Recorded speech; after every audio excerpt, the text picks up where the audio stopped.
തളിപ്പറമ്പ് നഗരമധ്യത്തിലെ വ്യാപാര സമുച്ചയത്തിൽ air കണ്ടീഷണറുകളുടെ copper cable മോഷണം പോയി. ബെൽ സ്ക്വയർ കോംപ്ലക്സിലെ 2 വ്യാപാര സ്ഥാപനങ്ങളിലെ AC യൂണിറ്റുകളുടെ കോപ്പർ വയറാണ് മുറിച്ചു കടത്തിയത്. കഴിഞ്ഞ ജനുവരിയിലും ഇവിടെ സമാനമായ രീതിയിൽ മോഷണം നടന്നിരുന്നു. തളിപ്പറമ്പ് നഗരം കേന്ദ്രീകരിച്ച് AC കേബിൾ മോഷണം പതിവാവുകയാണ്. ബസ് സ്റ്റാൻഡിന് എതിർവശത്തെ ബെൽ സ്ക്വയറിൽ പ്രവർത്തിക്കുന്ന മർഹബ പർദ, RCM എന്നീ സ്ഥാപനങ്ങളുടെ AC കോപ്പർ കേബിളാണ് മോഷണം പോയത്. AC പ്രവർത്തിക്കാത്തതിനെ തുടർന്ന് നടത്തിയ പരിശോധനയിലാണ് കോപ്പർ കേബിളുകൾ മുറിച്ചു കടത്തിയതായി കണ്ടെത്തിയത്. തുടർന്ന് സ്ഥാപന ഉടമകൾ തളിപ്പറമ്പ് പോലീസിൽ പരാതി നൽകി. ബന്ധപ്പെട്ട അധികാരികൾ അടിയന്തരമായി ഇടപെട്ട് മോഷ്ടാക്കളെ പിടികൂടുന്നതിന് നടപടി സ്വീകരിക്കണമെന്ന് വ്യാപാരികൾ ആവശ്യപ്പെട്ടു. രണ്ടാം തവണയായിട്ടാണ് ACയുടെ കോപ്പർ മോഷണം വന്നത്.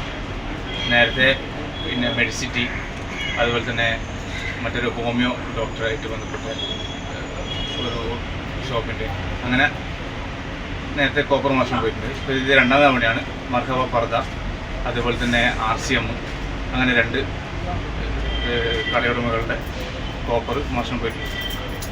കഴിഞ്ഞ ജനുവരിയിൽ ബെൽ സ്ക്വയറിലെ തന്നെ മെഡിസിറ്റി ഉൾപ്പെടെയുള്ള സ്ഥാപനങ്ങളിലും തൊട്ടടുത്തുള്ള സൂപ്പർ മാർക്കറ്റിലും കോടതി റോഡിലെ വക്കീൽ ഓഫീസിലും താലൂക്ക് ആശുപത്രിക്ക് സമീപത്തെ സ്ഥാപനത്തിലെ സോളാർ പാനലിന്റെ കോപ്പർ കേബിളുകളും ഇത്തരത്തിൽ മോഷണം പോയിട്ടുണ്ട്. കോപ്പറിന് വിപണിയിൽ വില വർദ്ധിച്ചതാണ് മോഷണം കൂടാൻ കാരണം. CCTV ക്യാമറകളുടെ കണ്ണുവെട്ടിച്ചാണ് മോഷണം നടക്കുന്നത് എന്നതിനാൽ മോഷ്ടാവിനെ തിരിച്ചറിയാൻ പ്രയാസമാണ്. മോഷണം പതിവായതോടെ വ്യാപാരികളും പൊതുജനങ്ങളും ആശങ്കയിലാണ്. News bureau, Taliparamba.